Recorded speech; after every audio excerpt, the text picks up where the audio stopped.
Racing isn't easy, but experiencing it is. iRacing puts you in the driver's seat with the industry's leading sim racing game. Drive on laser scan replicas of the greatest racing circuits from around the world. Go head-to-head against other drivers chosen by skill-based matchmaking to ensure competitive racing at every level. Compete across all your favorite series. In officially licensed cars, engineered to deliver the most accurate driving experience possible.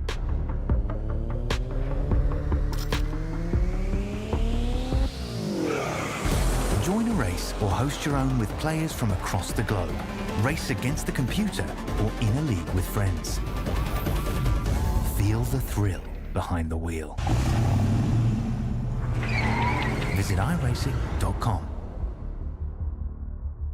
JS Racing. We're in the game.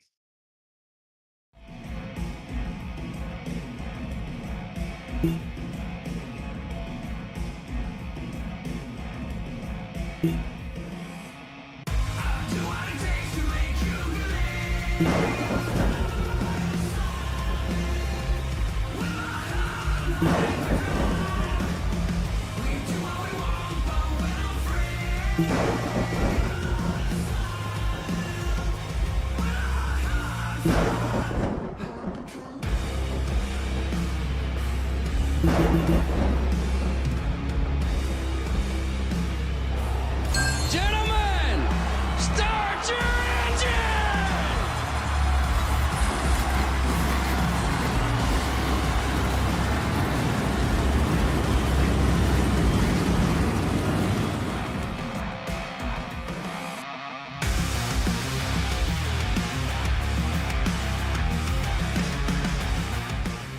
So Chapman's been around for 32, almost 33 years. You know, it's a great company. We've built it from 10 people not all that long ago to 32 people today. We continue to grow. We're hiring people all the time. If there's one thing that I could do, like before my time is up at Chapman, it is making sure that we've built a company that will stand the test of time. And my goal as the current owner of the company, or one of the owners of the company, is to ensure that we can pass the ownership of the organization on to the next generation of people coming up the ranks today.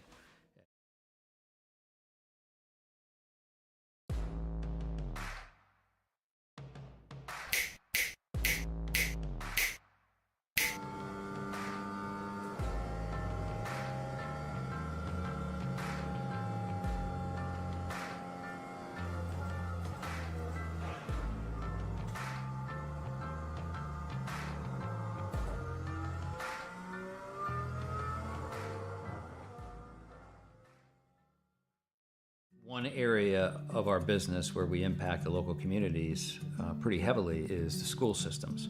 So we work for school systems all over the northern part of the state of New Jersey. We operate their water systems, their wastewater systems. We do a lot of their permitting and compliance work, and we ensure that the water that the kids drink is clean. We go out and do the sampling to ensure that it's not contaminated. And we also treat the wastewater that's being generated at a lot of these facilities as well before it gets discharged to the environment. So we are supporting the local community through supporting the boards of education and the local school systems.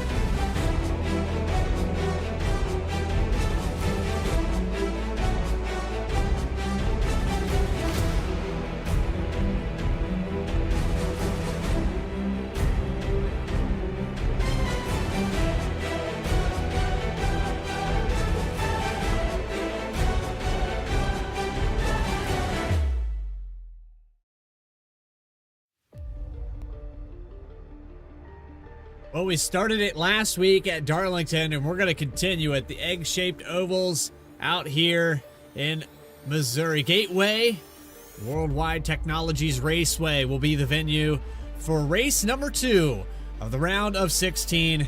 It's the Chapman Environmental Services Cup Series live on V-Speed.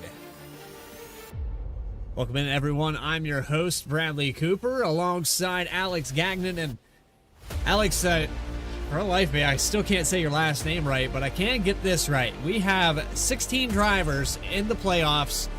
We're going to eliminate it down to just 12 after these 2 races.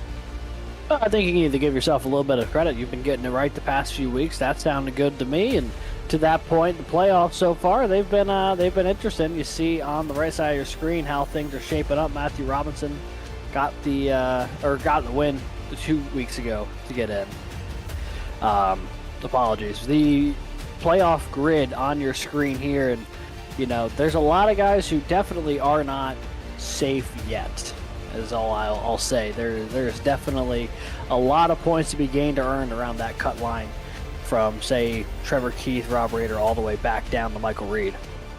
Yeah, 3 points out. It's tight. And you had Trevor Keith, who had a good week last week, so he's finally able to relax after being on the fringe the entire final of the regular season. Probably the last 7 races, he felt like he had to win, and then finally he ekes his way in there. Now he's got a little bit of a cushion. But Rob Rader, that's another topic that you brought up there.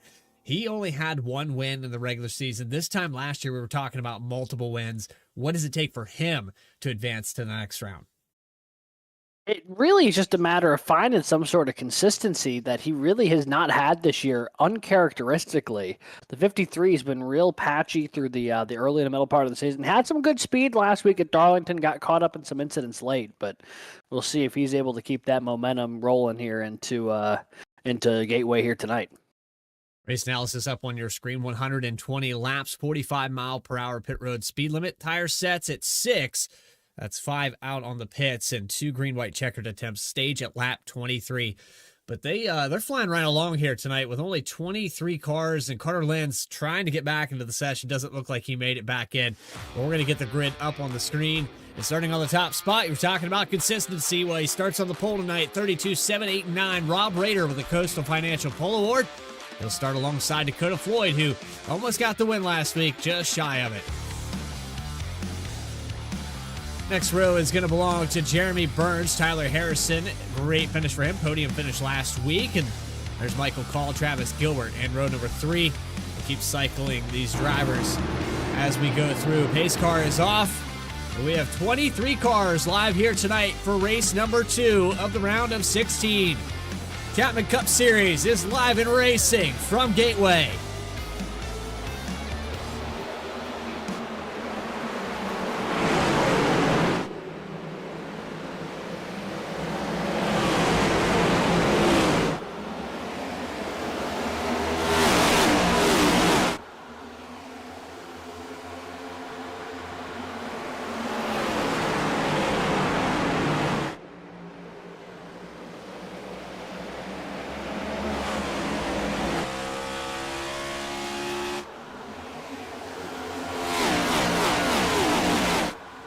Great start for Rob Rader. He gets out single file. It looks like he put some time in this week. Maybe found the handling on the car.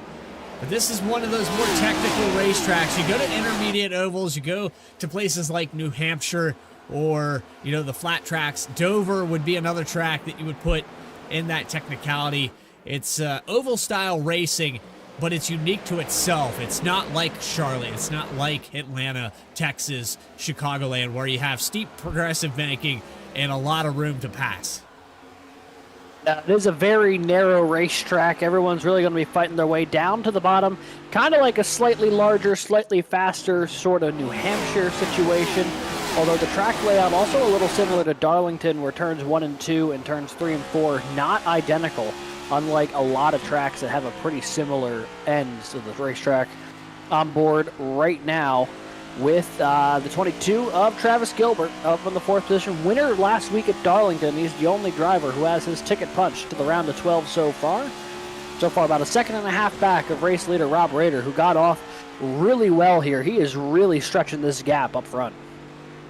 And you see it already starting to single file out. You have to go back to Kevin Orlando to find any side-by-side as he clears Justice Murphy out of turn 2. We jump up to the 15 of Trevor Keith. He's going to try to pass the Candyman on the inside. He opens up the door for the 55 of Justin Ritchie. Here goes Ritchie taking a peek to the inside. He'll try to clear Holloway here. Holloway, though, not going to have it. That's the battle for the 8th position on the racetrack right now. Sorry, 9th as they run. Ritchie, though, with that inside position, should be able to get that run he needs here on the 21. Not able to take it, though. Holloway standing strong on the outside, refusing to let the 55 get clear. When you hang somebody out there on the outside, this is where the short track element of this track comes in, because you get frustrated. You're trying to pass, you know that you're faster, you had that execution to get to that guy's bumper and get to the inside, but as soon as you try to complete that pass, he holds you up for 2 or 3 laps, you burn your tires off, and then you lose 2 spots like Justin Ritchie just did. Yeah, and that's where things start getting really tricky, because in a race like this where passing has to be so opportunistic, you really need to keep the tires under you as best as possible, because the moment those things fade away, you're just going to be starting to slip through the field here, especially if this goes into a longer run. So something that the drivers have to keep on top of, even in the early going here. Even if you just abuse these tires the opening couple of laps, you'll be fighting that detriment the entirety of the run here at Gateway. Now riding on board with the Mr. Detail 45. Podium finish for Tyler Harrison last week. It's just what the doctor ordered. I mean, a pretty mild season for the 45, but he's turned it up. He's not overdoing it, though, and I think that Tyler Harrison's in a prime spot to gain positions here in the round of 16. Just coming in with that attitude of, I'm going to finish top 3. I'm going to put in a solid day. I'm not going to push the car beyond what I think it can finish. And he held around there at Darlington. Remember, he held in the top 5 the entire race. While everyone else was falling apart, that 45 was standing strong. To that point, I mean, Harrison qualified 4th. He's up to 3rd, running pretty solid at the moment. Name of the game so far, from what we've heard from him, is the goal is going to be consistency. And, well, right now he's running exactly where he finished last week. I'd say that's about as consistent as you can get here. Granted, we're only 8 laps into this thing. And he's starting to have last week's winner starting to knock on the door a little bit here as they go into turn 1. Yeah, that is Travis Gilbert. Can you tell that I got a good night's rest last night, Alex? It's been a while. I bought a house. I've been working on that. I have 3 days a week now. I've cut it down to 3 days that I broadcast live. And so the days that I'm not here on V-Speed, I'm there hammering nails every day. I've almost went insane, slightly. And I tell you what, we're happy for it, mostly because the last thing we'd want is for you to, to overdo it, burn yourself out, and, not be able to continue being a part of the fantastic action across all of our leagues, especially here in the Chapman Cup Series. Every week it seems like these guys are bringing heater after heater. And speaking of heater, Rob Rader opens it up to a 7/10 advantage here through the opening 10 laps. That 53 looking pretty strong in the early going. Obviously they still have a long way to go, but I got to imagine this is exactly how Rob Rader wanted to start his race here tonight at Gateway after the season that's been so far. Just setting sail in some clean air, I'm sure, is doing wonders. And last week at Darlington did not go the way he planned. He got up front. He was in a good scenario. Then the race fell apart. As I said, with Harrison standing strong, you had Rob Rader, you had the 9 of Burns, you had Michael Bennett, Matt Robinson, quite a few of our playoff contenders involved in incidents late in that race. And the strategy flip-flopped so many times in that race. You had Travis Gilbert, who led a lot of that race outside the top 15 with probably 30 to go. So the race just kind of fell apart and changed, and everyone had to adapt and evolve. And I think that's what we might see here tonight, because we have 36 laps on this stage. We're going to rack them all back up, and the drivers that are in these playoffs that maybe didn't get these stage points are going to push even harder to make up for that with a win. Yeah, absolutely, and that's the nature of playoff racing.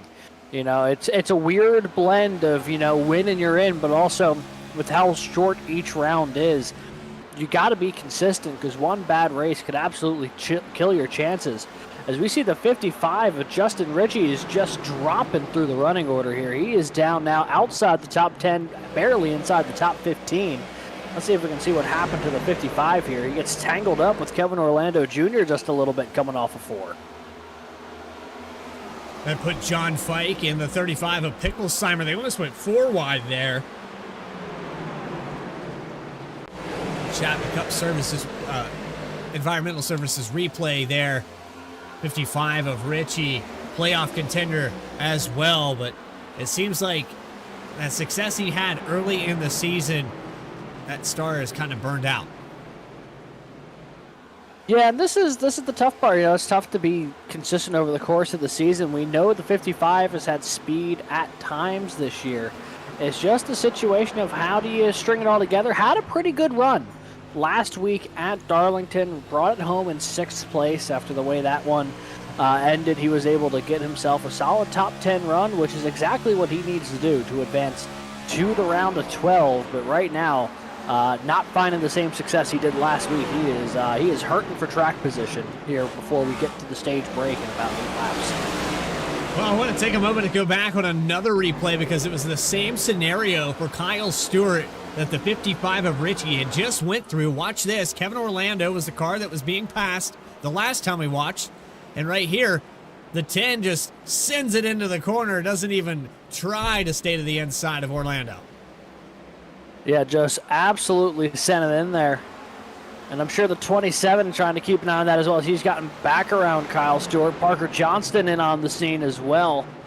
The 27 really in a battle for track position here right now. He's trying to hold off a couple of different cars. He currently runs 13th. And this side-by-side battle with Stewart is starting to drop almost a second pack away from the lead group here. Yeah, they've fallen back about 9/8 of a second from Dylan Picklesheimer, who got by there just a moment ago. And there's another driver that, you know, he was on the edge, but probably needed to win at Daytona, had an opportunity. And just go back to thinking about the actual Cup Series race at Daytona, where you had the 41 getting pushed by the 12 on the outside. You know, a driver that needed a win to get in. And it was crazy to see how close you could get to Daytona, and it can have it all taken away in just a corner. Yeah, and that's just the nature of the beast here when it comes down to, you know, you want to go and you want to win these races. And sometimes it's a sport where you lose way more than you'll ever win. And that could not have been more true in that case. Parker Johnston still inside of the 10 car of Kyle Stewart. Stewart able to get the upshift a little bit sooner. And you'll notice these drivers are shifting all the way down to 3rd gear in turns 1 and 2. 4th gear here through 3 and 4. But watch down at the bottom of this racetrack where they're touching those rumble strips on the entry of the corner on board with Parker Johnston. He's going to hit the rev limiter right around 4th gear. Some of these drivers are staying in 4th, but all the way down to 3rd. That's a lot of shifting for an oval, huh? Yeah, no kidding, and that's going to lead to some really interesting opportunities to maybe try to really send it into a couple of these corners with that shift. It's also going to potentially get some drivers out of sync. If they're not as used to shifting out of the oval, they might miss a shift here or there, and that could really either cost them a lot of track position or cost them a motor if they're not careful. Michael Call inside Kyle Diaz. Diaz locked his way into the playoffs at Watkins Glen with a surprise win there at the tail of that race. And the 89 of Michael Call had to start with an EOL penalty here tonight, tail end of the field. So there's only one place to go after a start like that. It's up. He's gotten a couple of positions, but really has not been able to gain a whole lot of track position here as he battles with Call for 20th. It's going to be an uphill battle tonight for Diaz to get some of that track position back unless he gets really aggressive on the pit road strategy here. And speaking of pit road, Bradley, I think our stage break is coming up in just a couple laps, and that might provide some well-needed relief for these cars who we've been seeing slip through the field in the early going. It's actually stage lap at 23. I said 36. I don't know. I'm lost my mind. Maybe I am going insane with the with the house. But what I do know is we're driving here for race number 2 of the playoffs, and Rob Rader has came prepared. 0.8 of a second lead over Dakota Floyd. And that's another driver that's been prepping and preparing. When does he get his first win of the season? I know he's been here at Racing Rev for 2 seasons now, and he really turned it up this year. You know, he was maybe 11th place car last season, but he's been top 3 almost every single week that we've been anywhere. Yeah, led the second most laps last week with 38 and brought it home with a top 5 finish to kick off his postseason efforts. It's been a good start to the playoffs for Dakota Floyd, and it looks like he'll be able to stack on a good bit more stage points here, but maybe not 9. He might have to settle for 8 as Tyler Harrison going to try to work his way past Floyd here on lap 23. This time around, I believe it will be the stage. Some white flag in the air here for Rob Rader, and Harrison really sent it into turns 1 and 2.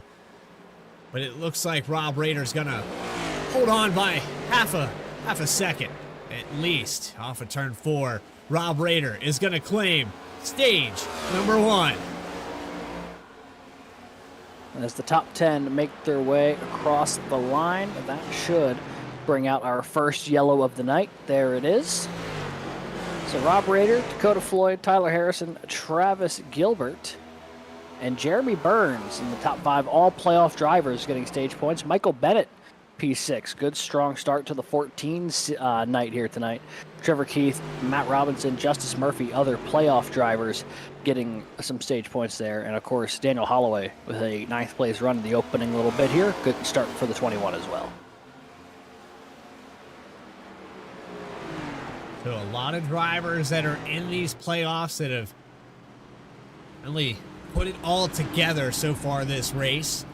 You know, Darlington could make or break the start of your playoffs. So we had guys that maybe were favored, like Jeremy Burns, that didn't have the best race there, didn't have the best finish. So, you know, the situation there, Rob Rader braking hard. We're letting the iRacing pace car catch up here on the backstretch. Yeah, that almost got a little dicey for some of the playoff cars in the top 5. Is big stack up trying to get the pace car caught up. So Rob Rader leads every lap from the green flag here, wins the stage. A good start to the night for him after a 13th place finish last week. So that doesn't sound too bad, but the field was only 24 cars, so the 53 definitely going to try to build on some positive momentum here early as they get ready for their first pit stop of the night.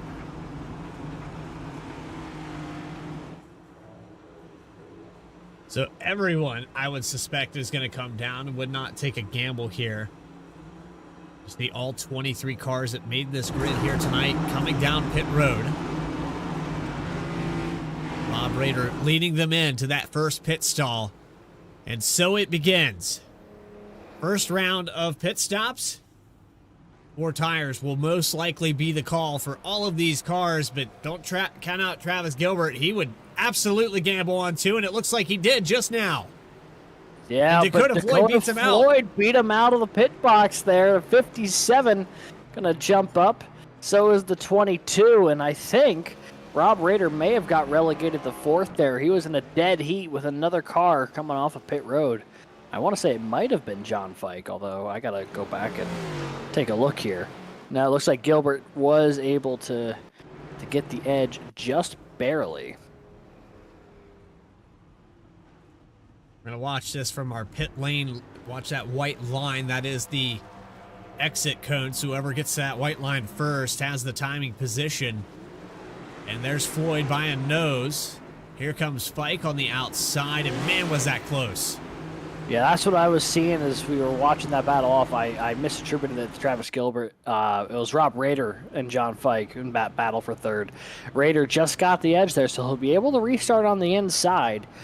Which I think will be a big advantage for him getting to follow Travis Gilbert through. Or no, actually, I believe, yeah, Dakota Floyd won that race off of pit road, but he's taking the high side here.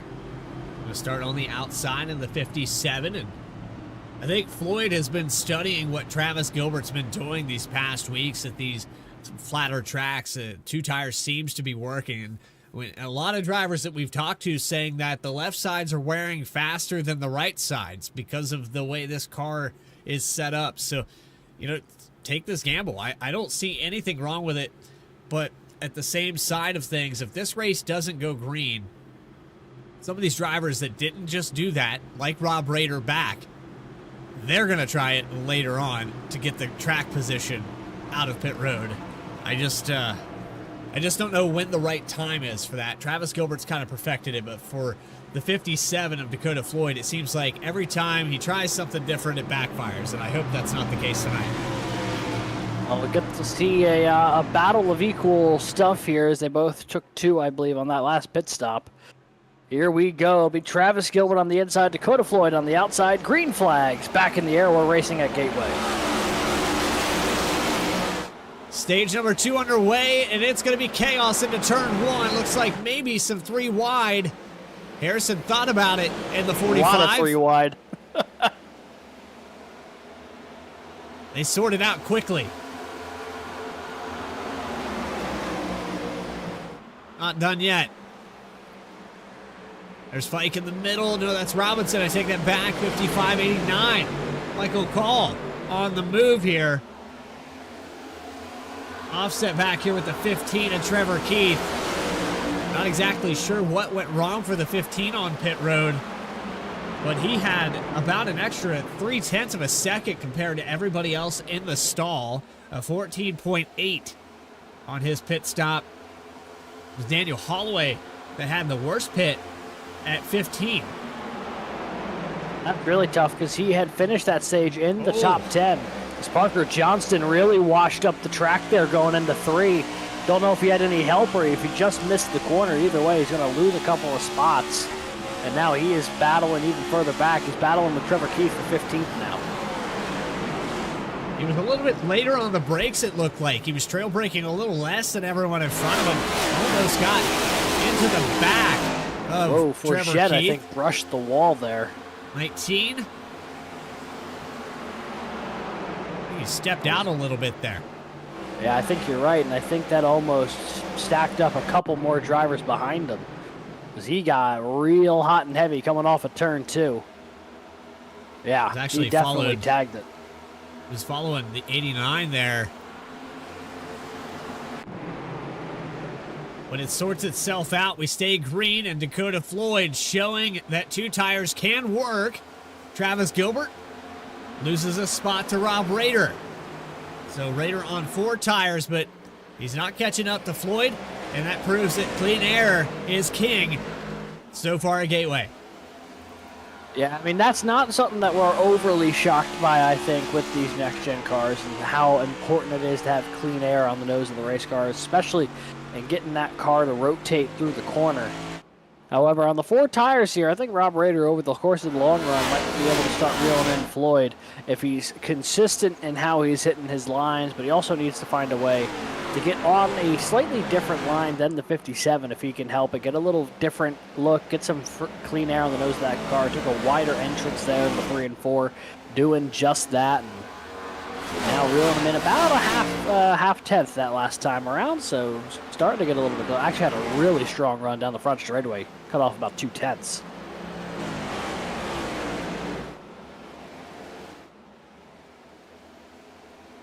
Rader is on the move, and you know what it means, though, for the 53 right now. Sitting around the mid part of the round of 12. He can point his way in, and sitting in second is not a bad thing, especially with last week. Even though he had kind of an off race there towards the end, he absolutely did rebound with a second place finish.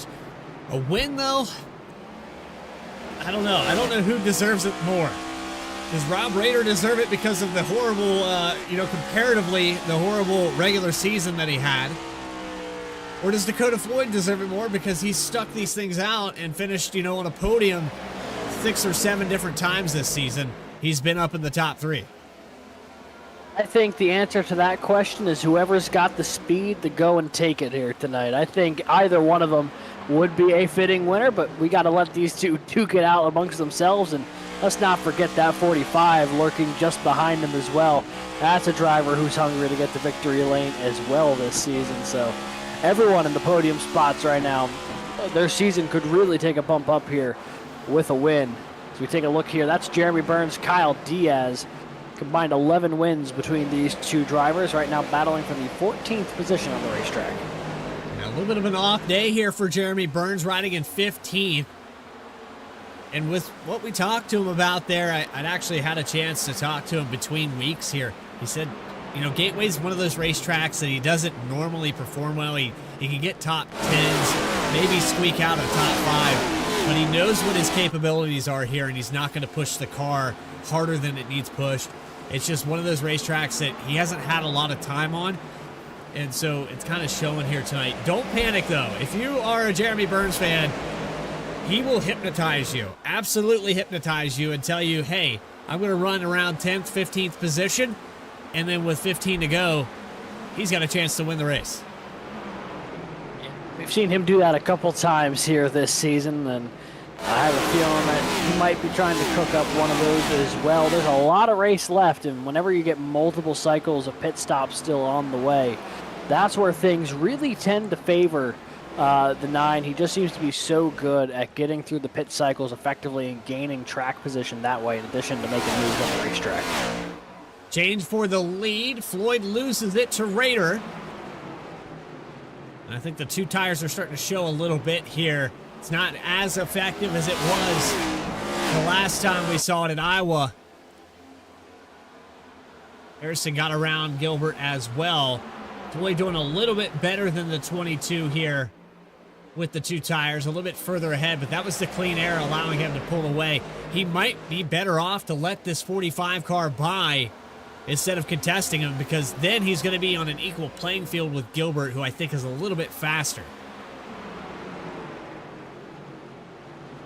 Yeah, you see this side-by-side battle with Harrison and Floyd for P2.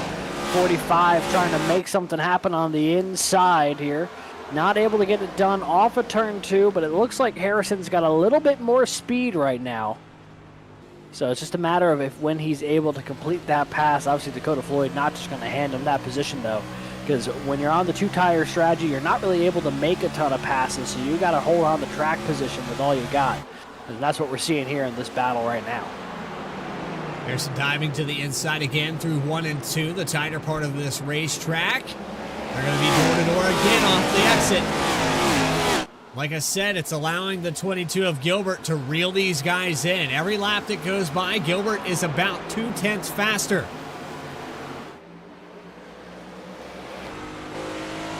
And this battle is just letting them creep closer and closer, you know. He led the most laps last week at Darlington on his way to his 3rd win of the season, looking to try to make it number 4 here tonight. Hasn't been able to really lead much of anything yet. You see there on the bottom of the screen, no laps led yet, although he's been in the top 5 all night long. So it's only a matter of time before he finds his way up there. You know, if the 22 has an opening, he's going to take it. And we've seen that a number of times this season.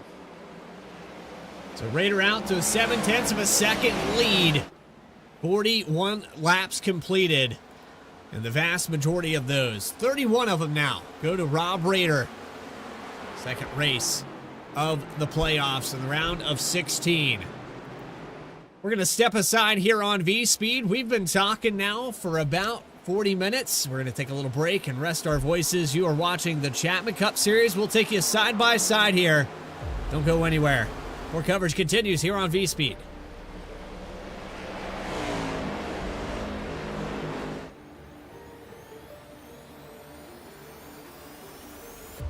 Chapman's been around for 32, almost 33 years. You know, it's a great company. We've built it from 10 people not all that long ago to 32 people today. We continue to grow. We're hiring people all the time. If there's one thing that I could do, like before my time is up at Chapman, it is making sure that we've built a company that will stand the test of time. And my goal as the current owner of the company, or one of the owners of the company, is to ensure that we can pass the ownership of the organization on to the next generation of people coming up the ranks today.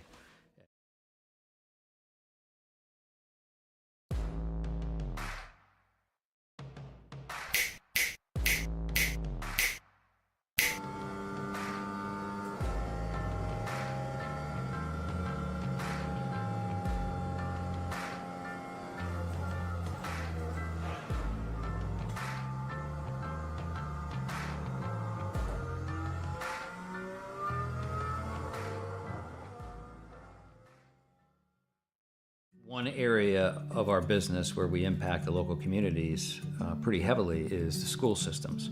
So we work for school systems all over the northern part of the state of New Jersey. We operate their water systems, their wastewater systems. We do a lot of their permitting and compliance work, and we ensure that the water that the kids drink is clean. We go out and do the sampling to ensure that it's not contaminated.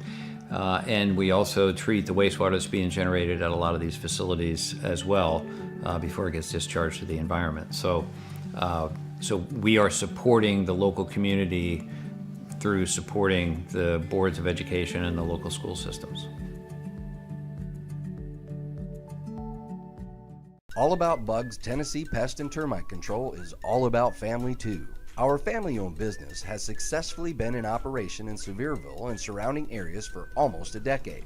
Especially during these times, a pest-free home is necessary for a sustainable, disease-free home or business. Our services include residential, rental, commercial, hotel, motel, cabins, you name it. Free quotes and inspections for new customers, and most of our services are contract-free. Our All About Bugs Tennessee family is devoted to delivering the best possible pest control service with a friendly smile. Contact us at 865-453-5574 today. If it's bugging you, you should be bugging us. So Chapman's been around for 32, almost 33 years.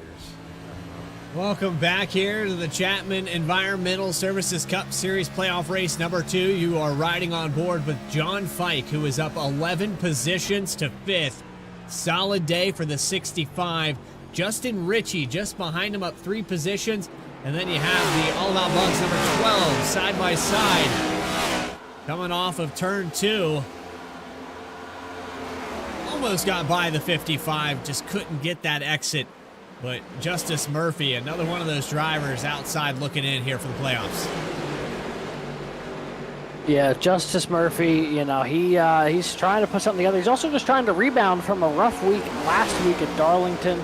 Got taken out of that one early, finished second to last in that one. So just trying to keep his feet under him here, log some more laps up in the front of the field. Doing a good job right now, running that 6th position if he's able to clear Justin Ritchie in the 55. And it's been a very up and down season for that 12 machine. I'm sure he's just trying to get some more laps run here in this top 5, top 10 group.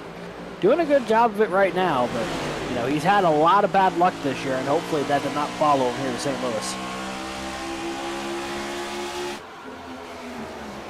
Tries it again there through 3 and 4. Just can't quite get the exit. And the 55 of Ritchie way up the racetrack, tried to send it on the outside. I think that's gonna seal the deal. Into the wall.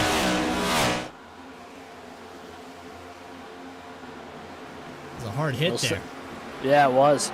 I think the most important thing for the 55 is, sure, he didn't lose track position, but he better hope that car is just going to be able to rotate the same way that it was before that. He got a good piece of it there out of 2. And now he's got Matt Robinson glued to his back bumper down the front straightaway.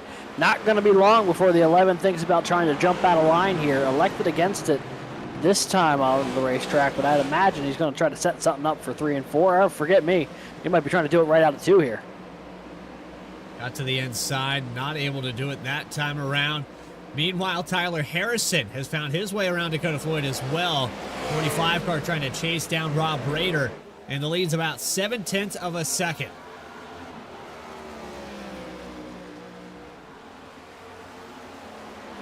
Rader up here, leading the laps and logging them away.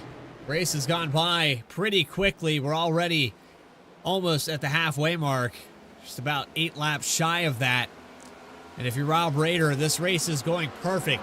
I think the main issue that Rader has had is that he hasn't been able to show the long run pace, and that's what he's thrived on. We've had a lot of races that have had multiple cautions, and we're not talking about real high counts, but for Rader, it always seemed like every time he hit pit road, a caution would come out, put him a lap down, or he would be in a scenario where he would short pit and be on a scenario to maybe lead the race later on, and a caution would come out and undo all of it.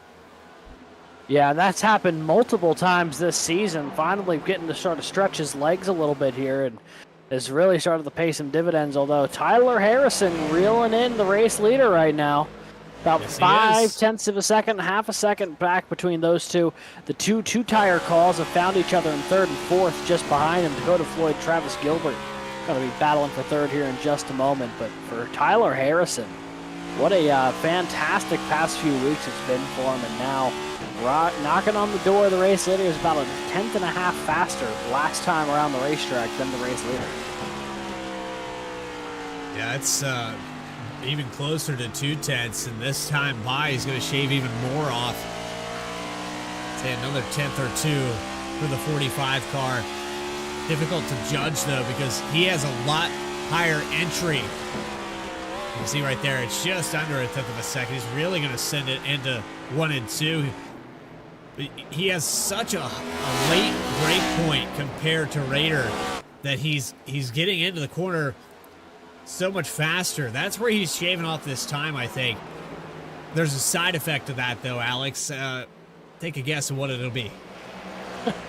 Well, you know, for every time you really enter the corner harder than the person you're trying to chase down, 9 times out of 10, they're going to be able to exit the corner with a little bit more pace than you are if they're backing up their entry. And that time around, Rob Rader a 10th faster on the racetrack. So now the cat and mouse game has begun between the 53 and the 45. Where can Harrison put his race car to not only get it to run fast, but get some clean air? Is John Fike maybe looking to make this a 3-car battle for third? Gilbert's to the inside of Floyd. Here we go in the turn number 3. Floyd trying to defend against the 22 car. Remember, he had some clean air. He led some laps. Rader went up there and caught him. Fike almost gets by that 57 machine. But again, shout out to John Fike and what he's been putting together. It looks like he's really turned up the knob here in the late season. And so many of these drivers, the commitment it takes to do a full season here at Racing Revolution, we're talking about a full cup season. Now, we only race half distance, but there are some races like the Coke 600 that go a long time. I mean, I think we were live for almost 3 hours. On the still a Coke race. 300-mile race. Yeah. I mean, that's a healthy amount of racing. I mean, you know, you look at the miles over the course of the year, with everything being half distance, you can bet, as you see Dakota Floyd, Kyle Stewart coming down pit road here, a couple of the front runners going to make their stops. But to that point, I mean, there's the amount of miles that we've run here already in the Chapman Cup Series, not to mention we still have another 8 races after tonight. I mean, it is a massive commitment to basically every Wednesday from February to November be like, hey, I'm going to show up, I'm going to compete. And all the folks here have done that. You know, all of these guys have made that commitment, and it's really impressive what they've built here at Racing Rev for this series, and the amount of buy-in from the drivers, in my opinion. It's not something you see in a lot of leagues, in my opinion. We're keeping track of those last lap times, but it looks like Harrison has fallen off just a little bit here. He gave back a couple tenths these past few laps. It's the cat and mouse game, like you said. Back out the 7/10, and I think what Rader's doing is he's allowing Harrison to catch up to him just a little bit for a few laps, and then pushing the car 1 or 2 times through a corner to gain all that time back. That's the advantage of clean air, is you can look at that relative, you can look at that, you maybe even have a spotter telling you what times you're running to kind of pace yourself and not burn the car up. So many times we see drivers, Alex, get out to the lead. They have plenty of speed when they're in the pack, but as soon as they get up front, they tear the car up and use up the tires. They fall back. Yeah, and that, I mean, it's tough to avoid as a driver. You get so eager, you start making some forward progress. You want to keep forcing the issue, and then you overstep it just a little bit, as we see Travis Gilbert coming down pit road. And the moment you overstep it, that's when it's over, and then that's damage a lot of times that you're not going to be able to recover from. And it's really, so you got to push the limit as far as you can without going over, and sometimes that is such a razor-thin line. So Michael Bennett finding his stall, and you see 4 tires going on the number 22. Tyler Harrison takes over the lead as now Burns, and it looks like Rader came down pit road. No, Rob Rader might have missed the entry to pit road. Oh, that's going to be a real problem here for the 53. Going to try to make it down this time but Harrison with a near 2-second advantage entering this. Look at the speed. He's just going to fly past Harrison because he couldn't slow down in time. He passed Harrison on the apron of the racetrack just now. That's wild stuff. I don't know if I've ever seen a driver make up 2 seconds on pit entry like that. Especially not only to make that pass, but then to get down and not get flagged for it. They said he was good. He got slowed up in time. So Rob Rader, a fantastic effort to get himself back in front of Harrison. And the 45 really is rolling down pit road. He did not carry a lot of speed here. Yeah. I think he ran out of fuel. This is backing it up here. This is where Rader's trying to enter pit road initially and goes outside into the grass. Too fast down there. So he loses ground to Harrison. Okay. Now let's watch Harrison. He's going to lead this lap. He's going to come back around. This is all happening within a lap. Okay. 45 car now has the lead. You think, okay, everything's great. It runs out of fuel on the backstretch. You can see the RPM start to climb and then just drop. And he boy, does he have... He almost did, trying to downshift and just keep this car rolling. It's a miracle he even made it to his pit box. Here comes Rader. Wow. Wasn't going to stay back behind the 45 and lose any time. And because the 45 had ran out of fuel, he ends up 17th on the racetrack now. Yeah, he's 17th. Rob Rader is 8th because of his missed entry to pit road. So both of the guys who are running first and second with pretty detrimental pit stops here around lap 65 puts them way back in the field. So Dakota Floyd, Travis Gilbert, John Fike. Now your top 3, Justin Ritchie and Trevor Keith. Your top 5 after this pit cycle. So a huge shakeup that time around just past the midway mark here tonight.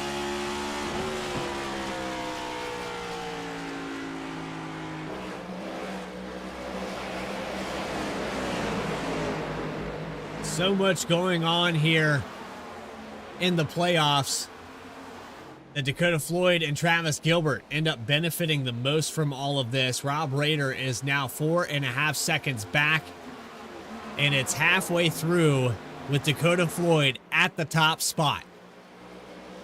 And if you were paying attention to the top right corner, well, I fixed it.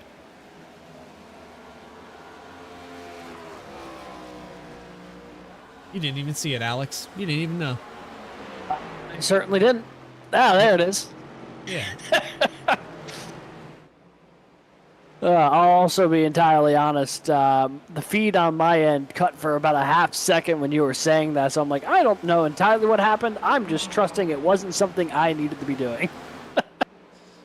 We fixed Either way, it. we're cruising now. And speaking of cruising, make a nice little battle here. Rob Rader starting to get his way back on track. Back up to the 6th position, about to try to make a move on Justice Murphy for 5th. Driver with the most laps led here tonight, trying to get back into contention, but it's a bit of an uphill battle right now. And this is going on right in front of Tyler Harrison, the 48 of Parker Johnston, trying to get around Dylan Picklesheimer. You have the 19 of Alex Forget battling with Kyle Diaz. Diaz just got really loose out of turn 2. He's going to end up falling back to 13th on this. And now Picklesheimer going to take the offense to the outside through 3 and 4. Little side-by-side action. Diaz trying to work the inside. It's going to be alongside Picklesheimer here, not able to make that pass. Picklesheimer goes through the 35 up the 13th. And he'll set his sights on Alex Forget as Tyler Harrison behind him sets his sights on Parker Johnston. He's right on his back bumper coming out of turn 2. So you got to wonder, was that part of the plan to just try to out-pit everybody else? And the 45 car ends up getting burned on it.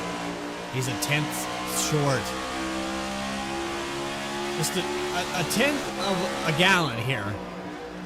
Ends up turning into probably 7 or 8 tenths on the racetrack, getting to pit road. He coasted from pretty much the middle of the backstretch when the car ran out of fuel all the way around that loop.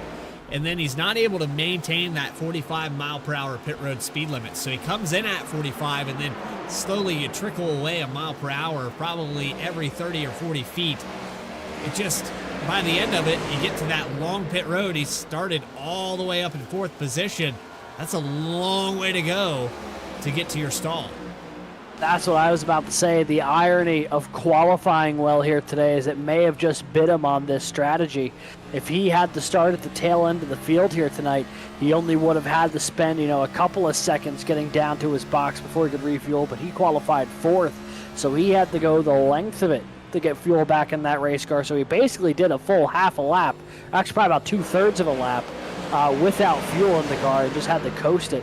I'll be honest, it's a miracle that he's A, still running, and B, on the lead lap still after that.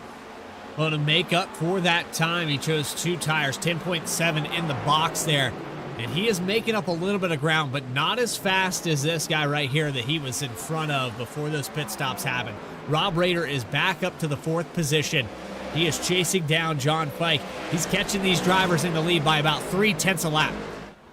Speaking of catching the lead, Travis Gilbert has closed in a 1.5 seconds. He's caught up to Dakota Floyd here in the battle for the race lead. Floyd going to go to the outside, 57 car up high. 50% fuel, that's going to put them, well, right around that 30 to 40 lap mark. However, I think you're gonna cut it a little bit shorter here, Alex. You're not going to stretch this run all the way out. It's going to be interesting to see how these guys split this next one.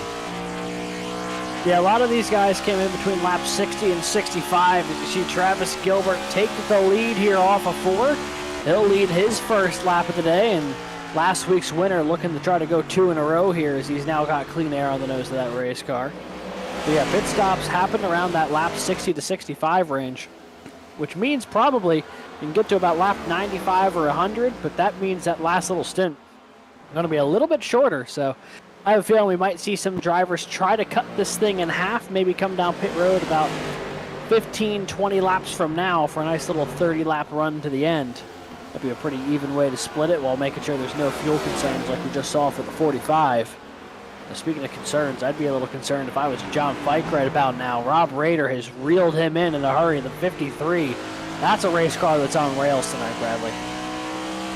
Definitely came to play, and there's the last lap times. You can see comparatively, looks like Gilbert picked it up a little bit there.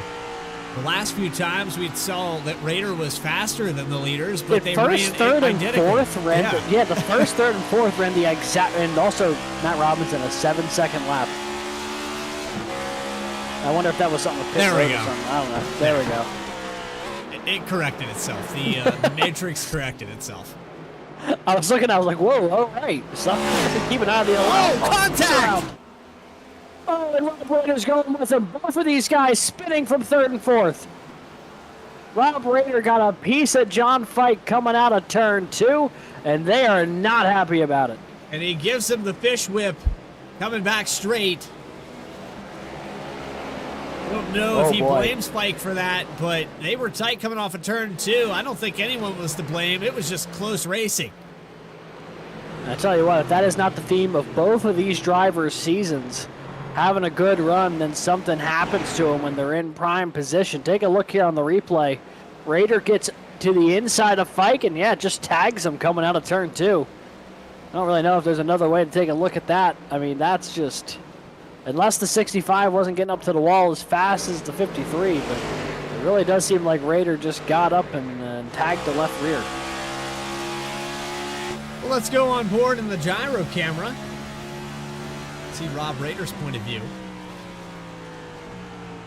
If I kind of scoot up the racetrack, Rader gets to the inside on the throttle. I think he was expecting the 65 to the outside a little bit sooner on that exit. One more look at it here. Nice little over-under to even get in position here from Rader. Kind of fainted high. It got to the inside and then coming off of turn 2, just bam. for Fike. You know, he was just coming off his second top 10 of the season last week at Darlington. He was running third here today. He's had a really good run. There's been a number of times this season I feel like we've seen John Fike put in a pretty strong effort just to have something fall apart at the end of the race. He still has some time to bounce back from that one, but I'm sure he and Rob Rader are not thrilled about that. And I believe I called it a fish whip there.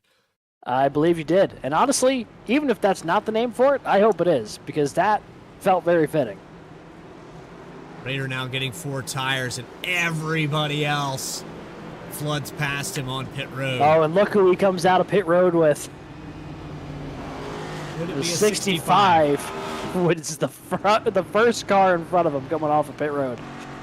So those two are going to realign back on track here, although far deeper in the field.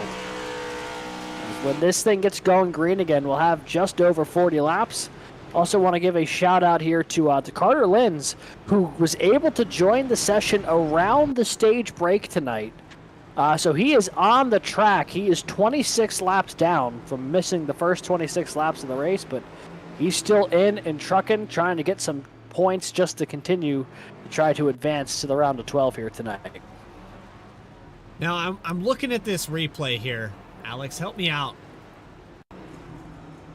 Let's watch Travis Gilbert in the 22. Right sides go up on that machine. You can see it there.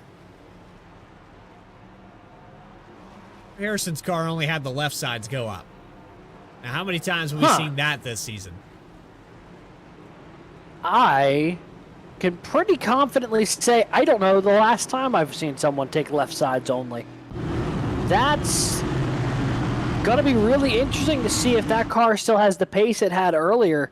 That's really going to upset the balance, I would think. I mean, you know, he did come down pit road only about 15 laps ago to put on right sides only. So maybe he's concerned about remaining sets as a whole. Or maybe he was just focused on trying to keep some track position, but really surprised with that move from Tyler Harrison. Now, Silver Supply Co. in the chat. Terry Hudgens, as always, the fan favorite. I'd say the driver favorite is the term that we were coming up with last week. Good to see you in here, Debbie Smith. Everybody here at Racing Revolution in the Chapman Cup Series. Let's go back. Green flag and wheel spin in the background for the 10. Oh, that got stacked up big time. All the way back to Sirkovich. Kyle Stewart. Oh, and Dakota Floyd's in the wall. 57 sent to the outside through 1 and 2, and they're 3 wide off the corner. Bike in the middle. What a messy restart here. 2 near cautions. Miraculously, this thing stays green. But boy, we almost had a stack up there going through turns 1 and 2, and now Dakota Floyd's trying to hold on to it. Boy, that car is all over the place right now. I think he also may have gotten tangled up a little bit there with Raiders. They're 3 wide with Kyle Stewart to the bottom of the racetrack. Still 3 wide behind them with Sirkovich and Johnston. They're bouncing off each other. Sideways. Oh, and the 38's around. Oh, and now more cars hitting each other. I think he got a piece of Sirkovich there. Wow, that entire 2 laps might need a replay. There was about 5 different things that unfolded there. You got it. So there, I mean, here's the restart, and you can see how messy that was with that accordion all the way back there. Wow. Yeah, we'll have to get to that in a second. So here's the first thing. Here's number 1 of 5. The inside 55. lane, look at how bad that accordion effect is from Richie on back. By the time it gets to Kyle Stewart and Sirkovich, I mean, that nearly wrecked them. Now, actual wreck here, Tyler Harrison, Dakota Floyd. I don't know what happened here, but the 57 got sent to that outside wall. So let's go back one more time and take a look at that. What happened with the 57 of Floyd and the 45 of Harrison. You see the check up there with Richie. I think wheel spin for these cold tires and a dive for Pickle Summer, but there's the contact. Man. And look who got up to second from that. Justice Murphy passed 3 cars there in 1 corner. Yeah, big move for him. Dakota Floyd somehow was able to keep that car pointed the right direction after that heavy bit of contact. So then we see this, and this is where I think the 57 has some more issues. Because you see how loose he is. He's trying to catch that car coming out the corner. Catches it again. Now they're 3 wide.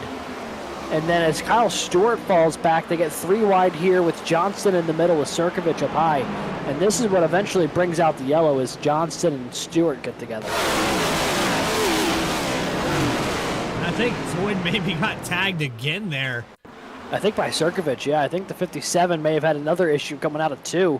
And the 5 got a piece of him here. Let's take another look at this. He loses it on his own. Yeah. That was probably the worst 2 laps for Dakota Floyd he's had the run all season. That was rough. It's a miracle that car still has the fenders on it. I mean, he was every way to Sunday those 2 laps.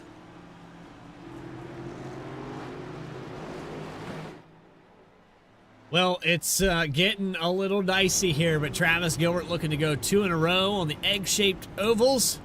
He won the spring race. He would actually go 3 in a row for Darlington and combine that with Gateway.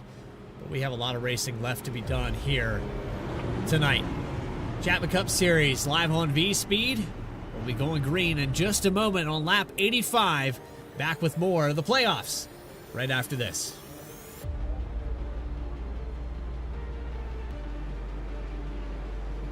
JS Racing. We're in the game.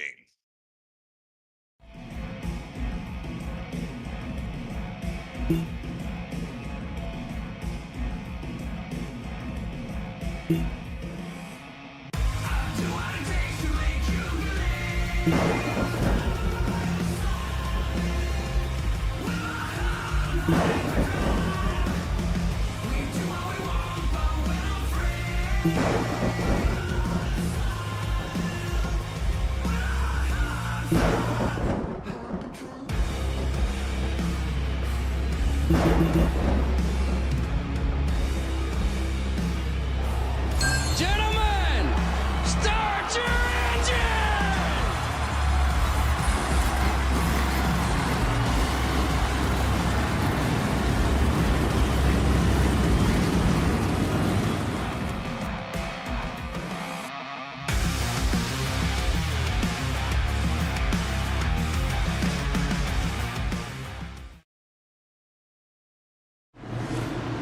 Welcome back to our coverage as we got a word in with our sponsor, Juicy Spider Studios, for 3D custom animations, videos, graphics, and more. You can check them out.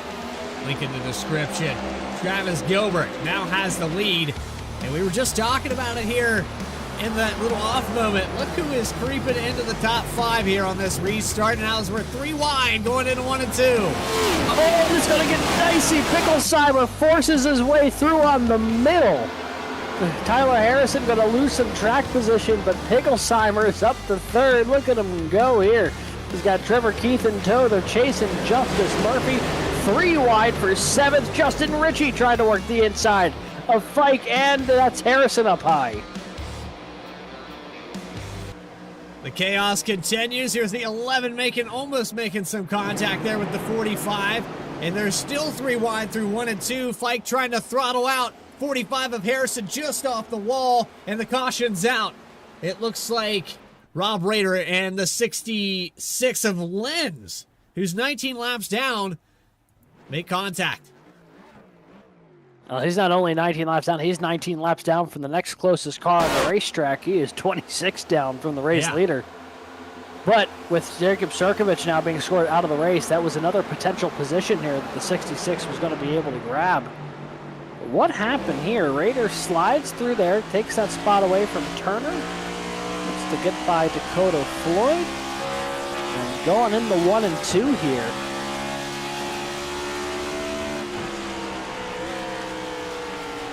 He really lunged it in there. Oh, wow. He just locked lost it it. up.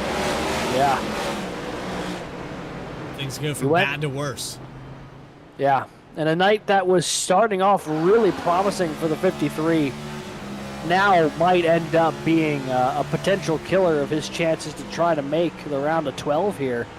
I mean, look at this one more time. Just lost it going in the 1 and 2. Collects Carter Lenz in the process. Who just got out on the racetrack.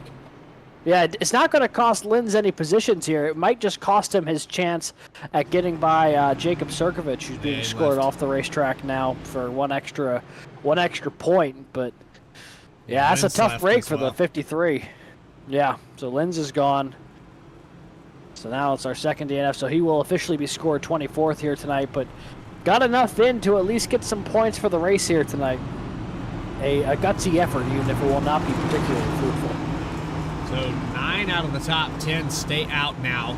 You had Travis Gilbert, Justice Murphy, Dylan Picklesheimer, Trevor Keith, Alex Forget, and then it bumped up Michael Call, Kyle Diaz, Parker Johnson, Grant Turner up into the top 10. But you had the 9 coming in to top off with fuel, and that tells me that maybe these leaders can't make it. Now they last came down pit road, probably what, 10. lap 80? I can put the numbers on the screen. Yeah, if we have that info, because the fuel windows, yeah, lap 78 for the race leaders. To get to the end of this race would be about 42, 43 laps. Fuel window, even if you're stretching it tonight, was about 38, I was told. So, I mean, it's not a knife's edge. A couple of cautions may trickle that into the picture, but, like, we already saw Tyler Harrison have issues with the fuel number here tonight. That's a gamble from the top 4 right now, even with the cautions. Yep. Now, for I Alex think Forget, yeah, I think they're good. With the cautions here, I think they're good. Those front 4, though, Bradley, unconvinced, I'll say. Sure, they're on the clutch pedal. Wouldn't you say? Keeping it in 5th gear, burning as little fuel as they can here as they go into turn 1. Lights are off on the pace car, so they'll get going this time by. And tell you what, right now Travis Gilbert looking to go 2 in a row, but he is surrounded by cars hungry for that first win of the season right now. And it would be playing spoiler for some of those drivers that, are outside of the playoffs to go up here and snag a win away. It definitely makes our job more interesting to try to figure this all out. But on top of that, it lets them know, confidence-wise, that, yeah, you should have won earlier in the season, and build on that. Let's take it on over to next February and start over fresh. It's always a clean slate at Daytona, and yet you have 20-plus opportunities to make it happen. So I know for Gilbert, this is one of those races where it would just be surreal to see Travis Gilbert come out here, win back-to-back, and just dominate the reset in points for the top 12, where you have the 9 of Burns, who just came in. He's been playing strategy all day, and his highest running position was 5th. So this is the day to capitalize for Travis Gilbert. Can he go back-to-back 2 races in a row in the playoffs? Got a great launch there in the turn 1. Opens up a healthy advantage over Justice Murphy. Keith's going to try to hold on to 3rd over Picklesheimer as they run. Things fanning out 2-3 wide behind them as they go into turn 3. Everyone jostling for position here on this restart. They see just how wide they can spread out, even at a place that isn't particularly high backed.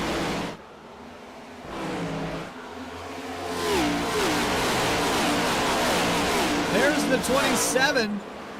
He's going to take it 3 wide with John Fike in the middle. 14 of Bennett on the outside. Michael Bennett's not going to give an edge. He's going to stay out there. He's going to take all of the inches away and rub that wall off the exit of 2. Tell you what, there has not been a driver who has been stuck in a 3-wide situation more tonight than John Fike. And every time we seem to watch it unfold, he seems to be the car who gets the upper hand amongst the 3. Would not be betting on that time after time, but the 65, there's some real horsepower there tonight. It's just a matter of trying to get back to the front after that incident with Raider earlier. This allows Travis Gilbert a pretty sizable lead of 8/10 and just a few laps of going green. That is a mixed blessing. We were just talking about fuel numbers. He had 9.4 in the box, and now I gotta wonder, does he have enough to make it to the end? It was a 2-tire stop last time. Even if he does have enough to the end, the question mark's going to be how much does he have to save to get to that number? Because even if he can save that, if he has to really anchor it down to try to make that fuel number work, he's not going to be able to really gap the field the way he's hoping. Those cars on fresh tires, the highest running right now is Jeremy Burns in 9th. Or sorry, not fresh tires, just the top off on fuel. He's up to the 9th position now, trying to get past Parker Johnston. And cars as high up as Michael Call right now in the 89 is the cars who were pretty confident who could make it on fuel here. So there's the onboard with Grant Turner. This is about as high as he's run today, running in that 10th position. And knocking on the door of 9th as Jeremy Burns lays in wait right in front of him. Started back in 23rd, up 13 positions.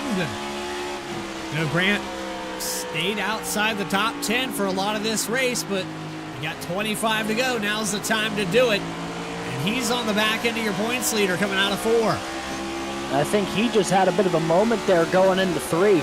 We saw quite the reaction. His face lit up there going into turn 3. And now you can see that that focus and determination's back as he's watching this battle unfold in front of him. A little bit of a wall ride there out of turn 2. He's got the 21, the Candyman to the inside. Turner taking the middle line approach through this portion of the racetrack, trying to defend against the 21. Now the brush with the wall. Here goes Harrison. Elevator move down to the bottom of the racetrack, trying to make it 3 wide in the 1. Thought against it at the last second. Oh, Trevor Keith. Oh, and John Fike's around too. Trevor Keith is sideways in 3, or 1 and 2 rather. And this resets the race again. And now all of a sudden, those cars who we were wondering if they were going to make it on fuel, they'll get that a few more pace laps. And that might have just been the break that those top 4 needed. You see Trevor Keith throwing Picklesheimer. And yeah, similar to what happened with Rader and Linz a few laps ago. Just locked it up going in the 1, tried catching it, and the car goes around. This all happens right here. And then John Fike, I think, just loses it trying to get it anchored down. Or actually, no, he gets tangled up with Nick Alves. First time we've mentioned him tonight. And Fike goes for a bit of a ride.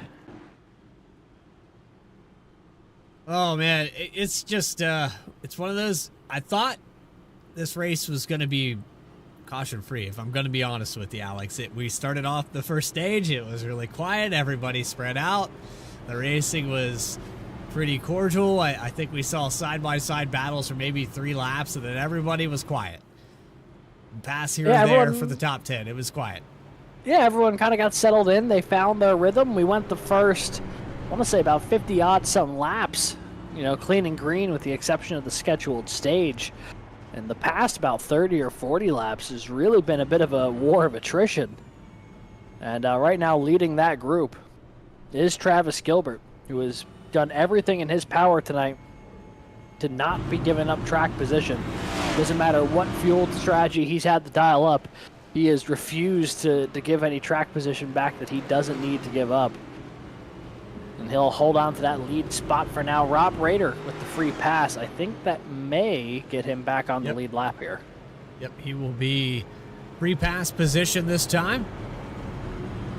And lining up next to the 65 of John Fike. Here we go again. Fike's actually down pit road trying to get some damage repaired. And so is Trevor Keith. So it looks like those two will get back on the racetrack and rejoin. We'll have about 21 cars on the lead lap here when we get restarted. Travis Gilbert, Justice Murphy, your front row. Picklesheimer, Michael Call, gonna be row 2. Tell you what, Michael Call has had a really, really solid night here tonight. Qualified 5th. We saw him drop it a little bit earlier on, but he has worked his way back to about where he qualified, and he is running really well at the moment.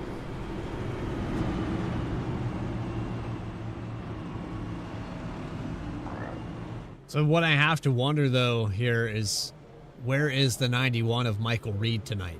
I know he had a playoff berth, one there at Richmond. Unless I'm getting my Michaels mixed up, can you confirm that? I believe it was the 91. Yeah, the 91 was our Richmond winner. Where's he at tonight? That is an excellent question. He has to go to Bristol and win. That's where he is. That's just the nature of the beast here. But, that is also something that I'm sure while the other drivers would love to make it to the round of 12 on pure merit, they're probably not going to complain too much if that job gets just a little bit easier with a couple of folks not being in the field here tonight. And for some of the folks who have had particularly difficult nights, like Carter Lynch with his connection issues, or Rob Rader, Dakota Floyd, some of these guys who have just not really had this race pan out the way they were looking so far, certainly a bit of solace you can take in that. But you're going to have a lot of cars that had success in the first stage of this race trying to run their way back up here. You've got Rob Rader, Dakota Floyd, Trevor Keith, Justin Ritchie. Then you got a flip-flop on the top of the field with Justice Murphy, Michael Call, Alex Forget, Kyle Diaz up here in the top 10. Green flag back underway at Gateway, 21 laps left. Dylan Picklesheimer is going to try to take some offense to Travis Gilbert. Oh, and the yellow's out already. Car spinning in 1 and 2. And Floyd with more damage here.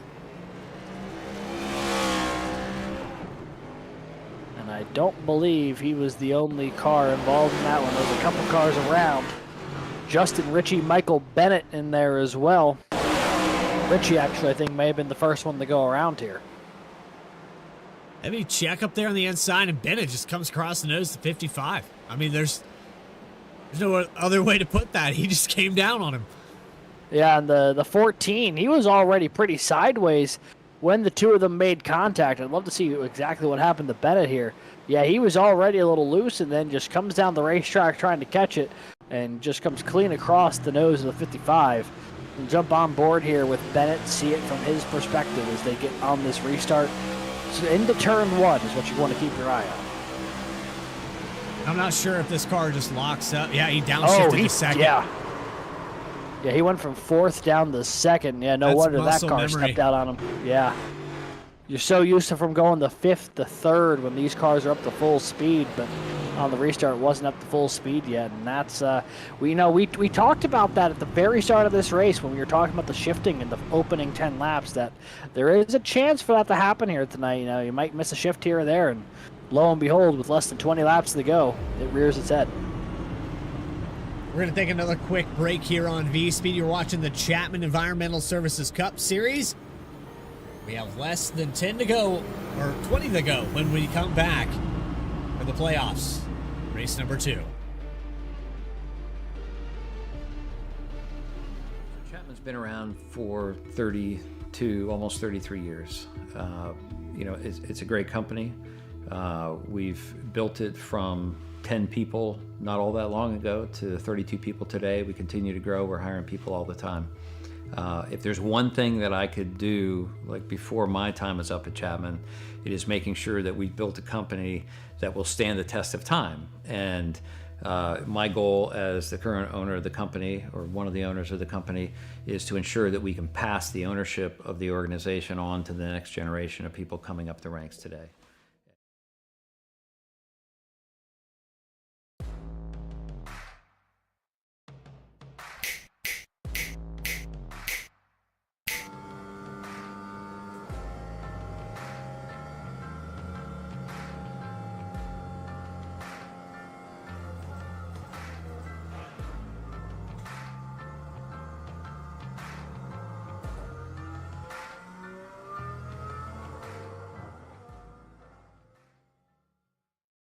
One area of our business where we impact the local communities pretty heavily is the school systems.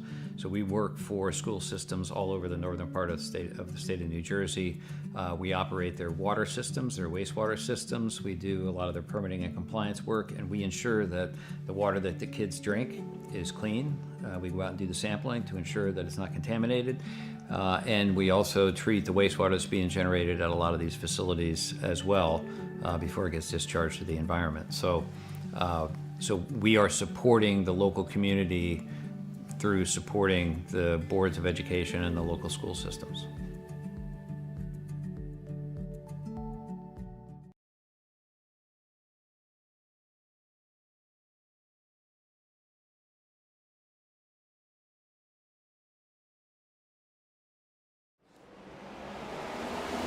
back underway here at Gateway, and the 22 of Travis Gilbert out to another great start.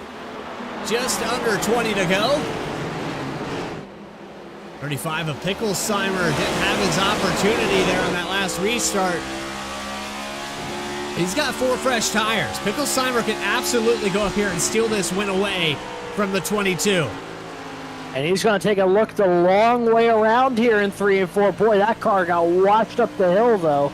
Loses a ton of track position. Michael Call now to the inside. A little bit of side draft, not able to stick with him. And Picklesheimer going to fall about 4/10 now behind Travis Gilbert. Justice Murphy going to poke a nose in there. He'll battle with Call for third. I think for Picklesheimer, this race needs to go green to the end. You see Pike in the background into the wall. But I think this race needs to go green for the 35. He needs to get back into his rhythm. He needs to realize that he has maybe entry or exit speed over the 22 and use that to his advantage, because right now, 27 laps on the stint, 2 tires will wear off. This race has to go green for him to win this race. Otherwise, I think Gilbert just runs away with it. Yeah, we'll see what happens here in this battle for third. Alex Forget on the scene as well. He's a multi-time winner this year, but it's been a while since he's been in the victory lane. Taking a little further back, that's Trevor Keith and Tyler Harrison, who are both trying to get the ship righted here. 9th, 10th, and 11th, Holloway. That car in the middle of the two of them right now. Oh, wow. Aggressive move that, Holloway's lucky, or they're both lucky that Holloway cut him a break there. Otherwise, Keith and Holloway are going to get caught up in that one.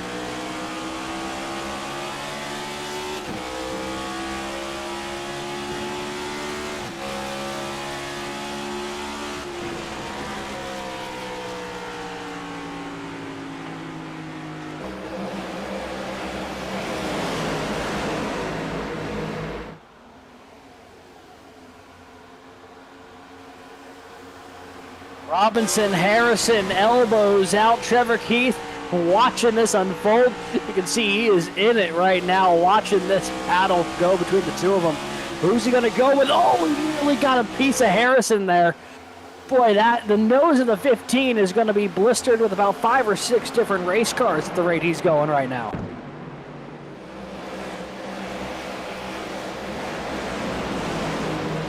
No kidding. Boy, there was a lot of action there around Trevor Keith as he settles in now to P9. Harrison runs 10th. And both of them are going to try to get a little further up in the pack here without maybe wiping each other out. Who knows with the way they're racing. We jump on board. This is Michael Call running third. It's as high as we've seen him tonight. And he's maybe knocking on the door a second. Picklesheimer not too far away here.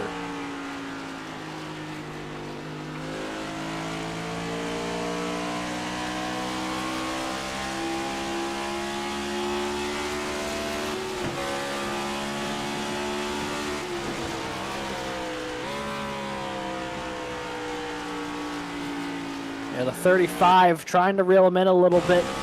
The 89 just behind him as well. This is on board with Picklesheimer. You see, there's the gap, about 3/4 of a second from Travis Gilbert to Dylan Picklesheimer. More cars shuffling around this top 10. Nice little battle for 5th developing as well between a couple of playoff drivers. That's Alex Forget and Jeremy Burns, 5th and 6th. Now, Alex Forget, a multi-time winner this season. Hasn't won a race, though, since March back at Homestead. So, you know, he started the season hot and has had some struggles as of late. This would be a good way to try to rebound. He's able to bring this thing home in the top 5.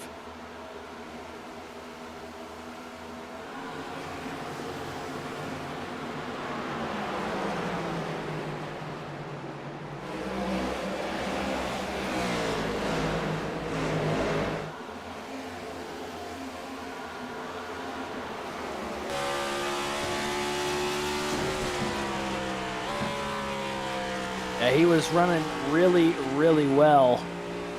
And still will probably be able to pull a top 10 out of this, but the way he was running earlier, we thought for sure it was going to be another podium run for the 45 the way the first half of that race was going. That incident with pit road of running out of fuel for about 2/3 of a lap really set him behind the 8 ball in a way that he has not been able to bounce back from.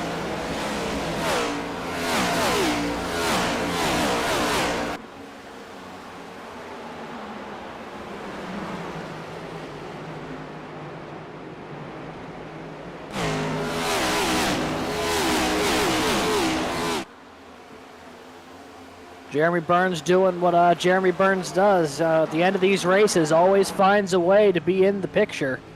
You know, I don't know if the 9's got race winning pace. We haven't really seen him run up front all night, but as we jump with the onboard here, you know, top 5 day after a runner-up finish last week, this could be another strong start to the campaign here for the 9. Had a dominant regular season, and you know, maybe taking the points consistency approach here through the round of 16.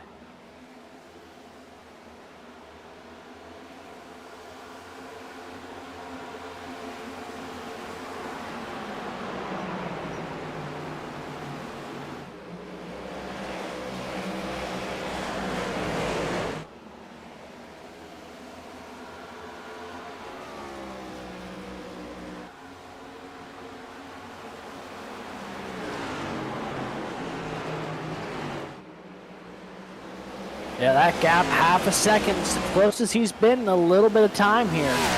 He's also been able to pull away from Michael Call just a little bit. Does Picklesheimer have something in the tank, though, to reel in the 22? We haven't seen it yet on this run outside of the opening lap. But he was about a tenth and a half quicker the last time by. Let's see if he makes any forward headway this time as they go to 5 to go.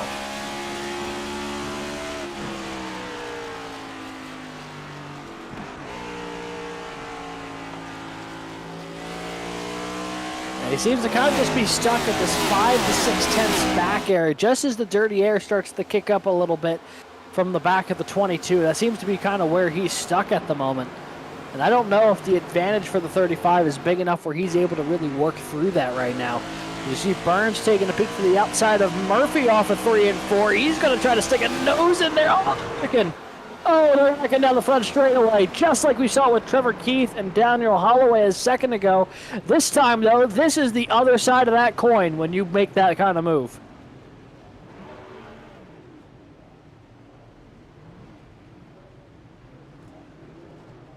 And now we are certainly going to be going to a Chapman Cup Series overtime.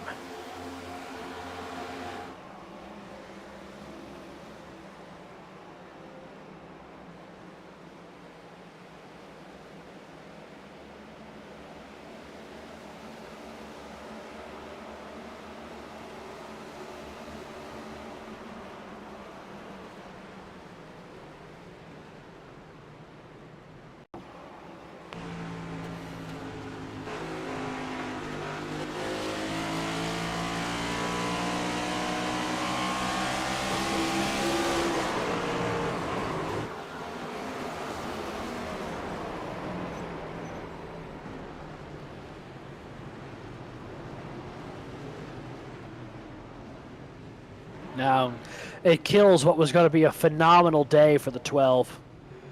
He was having a really, really strong run here tonight. And now it's going to be one of those nights that's probably going to be a little more forgettable for Justice Murphy in what's been a really up and down swing. You know, the past about month and a half, he's either been a top 5 car or a car that's finished sub 20th. And we might be on the wrong side of the coin here tonight after that contact with Jeremy Burns. It's also going to have some big points implications for Jeremy Burns. Obviously, he came into this round of 16 with a huge points advantage with those 9 wins, but certainly not doing any favors here tonight, getting stuck in the back of the field for a green-white checkered.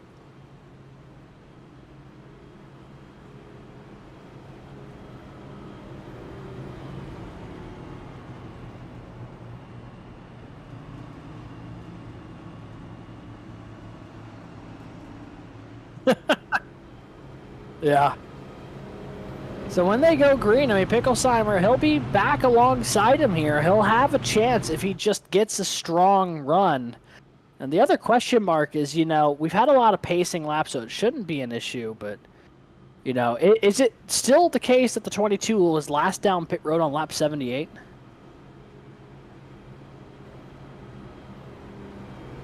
I'll tell you what, even under caution, you can only stretch fuel so far for both Picklesheimer and Gilbert. I don't know, man. I don't know. They're asking a lot. The fuel window under full green conditions is about 38 laps. You know, pacing can save you a bit of that, but I think when it's said and done with overtime here, they're going to have to stretch it about 45, 46 laps, which is it's a tall order around the track that's longer than a mile.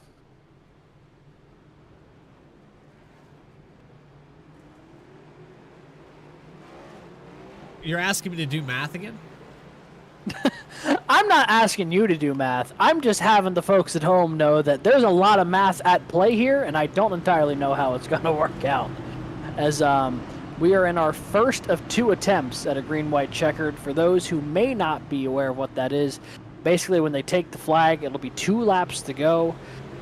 They have to complete 1 lap under green here to take the white flag. If they take the white flag, the checkered or the caution will end the race, but if a wreck happens before the white flag comes out, they'll re-rack it and try it one more time. Having some technical difficulties with my microphone, but for 3 to go, you're going to hear the call. Does Picklesheimer have it here? I was asking the question just prior to this. You know, the lead's up there, go take it. Now he's going to be to the inside. I was saying maybe he goes Discord to Discord, convinces these guys that aren't in the playoffs to go down pit road and grab 4 fresh ones. That didn't happen. He has a little bit of an advantage with those left sides. Is it going to be enough? Here we go for what could be the final restart of the day. Can the 22 of Travis Gilbert go back to back? It looks like he gets a great jump there on the restart. Can Picklesheimer get to his inside? He will. Oh, he's driving it in there on the inside. Right through the middle of the corner. He's going to be alongside of maybe, Forget and Call get together. Everything going wild here as they go into turn 3. Picklesheimer maybe going to have another stab at it in the turn 1. Going to try, but he's only going to have 1 real opportunity left. He's going to have to send it into turn 1 if he wants any chance for it. White flag in the air for Travis Gilbert. Presented by Erhardt Homes. Love where you live. And man, oh man, is it going to be close. I don't think Picklesheimer has anything for him without a send into 3 and 4. Diaz around. The field. Diaz, Justice Murphy, Daniel Holloway all around. We're going to take this thing to the checkered, but that's going to have some points implications for Diaz, as here comes Travis Gilbert off of 4. In another victory, back-to-back, 2 for 2 in the playoffs. Travis Gilbert is going to win at Gateway. Wow, phenomenal job on the restart there from Gilbert. Doing what he needed to do to hold on here. Win number 2 of the playoffs. Win number 4 on the season. Man, fantastic stuff from Travis Gilbert. That bet the track number 22 machine off to a heater to kick off the round of 16 right now. And Alex Forget, I believe he gets a much-needed podium finish here tonight. If my math is serving me correct, I don't believe he's had a podium finish since his win at Homestead. I believe it's his first podium since March.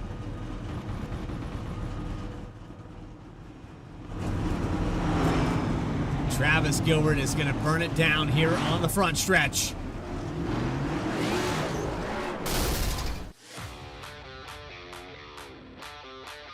Phenomenal drive there for the 22 car. Even when the odds were stacked against him, he finds a way again to victory lane. You had Rob Rayner, Dakota Floyd dominating most of this race. Tyler Harrison was up ahead of that as well. And somehow the 22 still finds his way back up there in the bet to track Ford Mustang. Incredible drive. I mean, Alex, you've seen it here quite a few times, where the 22 car gets flipped on the strategies, the race changes, and he adapts, evolves, and he's going to be looking really good going in to the top 12 when we reset after Bristol. Yeah, and it's one of those deals where it's super interesting to see how this is coming together, because obviously we talked a lot about the regular season, how good Jeremy Burns was in the regular season, but the past few weeks, man, Travis Gilbert has been the car to watch. I mean, you go back to Pocono in June, 1st, 2nd, 7th, a string of bad finishes from Indy, Iowa, and Watkins Glen. in races where he was in the mix in 2 of the 3 of those, just incidents late. And then runner-up at Richmond, top 10 at Daytona, winner at Darlington last week, winner here tonight. I mean, his past 4 races, an average finish of like sub 3.0. Dude's been cooking the past month here. So it's time to get your post-race interview down in Victory Lane, and we've caught up with Travis Gilbert in the number 22. Oh, man, back-to-back, 2 for 2 in the playoffs. It looks like Travis Gilbert has come to play in the playoffs. Racing for freedom, man. I have some amazing teammates. I'll tell you what. This week has been good to our team. We have discovered some stuff, and there was a big update. So I appreciate Ray Lane. We stayed up till I think 3, 4 in the morning running laps. So, brother, if it wasn't for you, man, I wouldn't be sitting in Victory Lane. So, Ray Lane, I appreciate you so much, man. Thanks for all the help. Yeah, I mean, what to say? Like, I don't think we had the fastest car, to be honest with you. I thought the 53 did, but stuff happened to him during the race. Well, we go back to the initial call for 2 tires to get you that track position, and then Dakota Floyd gets out in the clean air that kind of backfires on you. You fall back to around 4th or 5th position. You ride it out, and then the race changes again. We start having cautions later on around lap 60. Race changes again. You pit around lap 78, and then it's a question of fuel. We have an overtime. You were saving and saving and saving every single caution. How close was that fuel counter? Well, unlike last week, we did not get to do our Polish victory lap and celebrate all the greats of this sport, all the legends, Alan Kwiecki, Davey Allison, Dale Earnhardt Sr., all the ones that have made this so popular and made this possible and have moved this sport forward. So we had enough. We're sitting here with 0.1 laps left after the burnout. So if I wanted to refire her up, she's probably going to tell me not today, son. And on top of that, Travis, you come out here back-to-back in the playoffs. You are guaranteed a spot already into the final 12, but you go to Bristol. Do you make it 3 in a row at that racetrack? Listen, I told my friends, we had some stuff happen in our country today, so God bless everybody who's been affected. And my friend reached out and said, hey, we're going to watch you to, try to ease the time, the pain and everything that's going on currently. So I told them there's 10 chapters to this story tonight, and this was number 2. We were 1 for 1 last week. Now we're 2 for 2. Bristol is an animal of its own. I grew up loving that track. Some of my favorite drivers love that track and were successful there.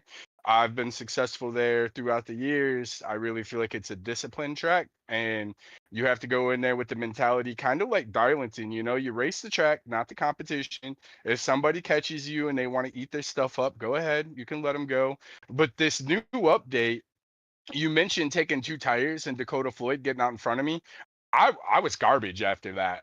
In dirty air, I was just like, well, all I can do is really take care of my stuff. But the couple of times I got next to Dakota or got into his wake, even though I was tracking off the corner lower than him, the wake pulled me and slammed me right into the wall off of 2 and 4. I told the guys, I came across the radio and told them I knocked the toe out of the thing. So luckily, the 22 Racing for Freedom vetted track, Ford Mustang, the team went to work for me, fixed it up.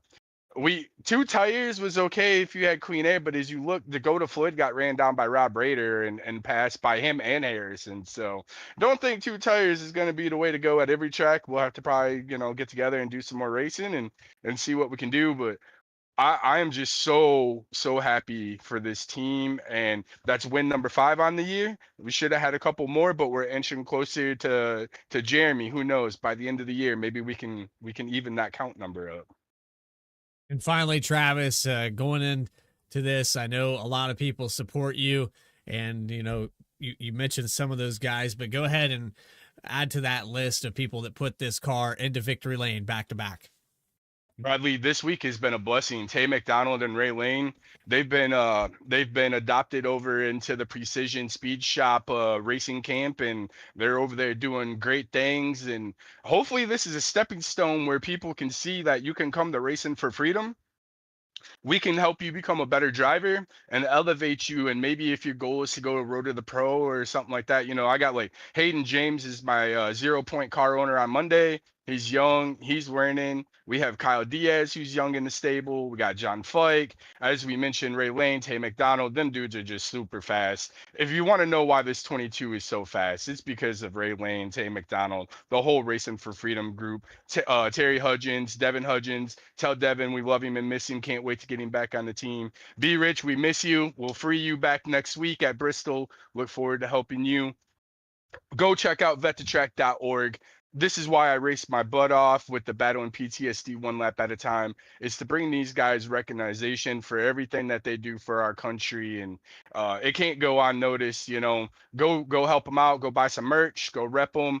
I got to say thanks to Terry and Tweet. They are always there for me. My mom, she's sick. My sister, Macy Trent, my nephew, Branson, for all the help with them, helping us with the house. My dad. Thank V-Speed, Racing Revolution, Chapman Environmental Services, Enginuity Engines, Buttkicker, Erhardt Homes, love where you live. And if I forgot anybody else, I'm sorry. I feel like I'm running out of time. I will do a better job next time. Travis Gilbert, victorious 2 weeks in a row. On to Bristol. We'll see you in 7 days' time under the lights. Thank you. Appreciate you guys. Have a good week. There you have it, Travis Gilbert. Man, I don't know about you, Alex, but I like that shot right there with the 22 coming across the line doing that burnout. I feel like that was a pretty good placement there. So I took a screenshot and sent it to him. I think that maybe that one could be framed and put up on the wall. But yeah, we're going to wrap things up here in just a moment. We're going to take another quick commercial break here on V-Speed while we round up the rest of your top 3 and those final race results. You are watching the Chapman Environmental Services Cup Series presented by Racing Revolution. Back with more in just a moment.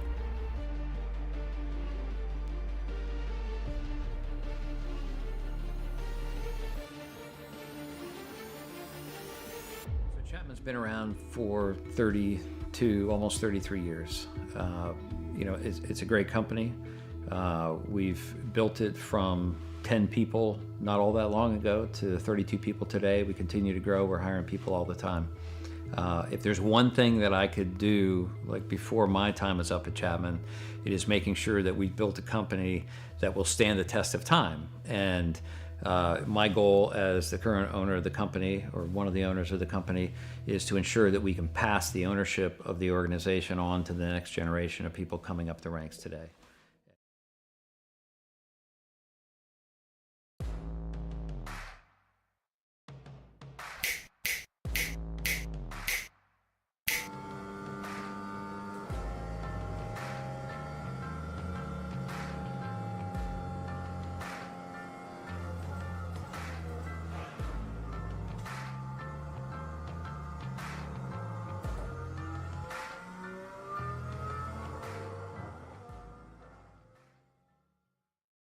One area of our business where we impact the local communities pretty heavily is the school systems.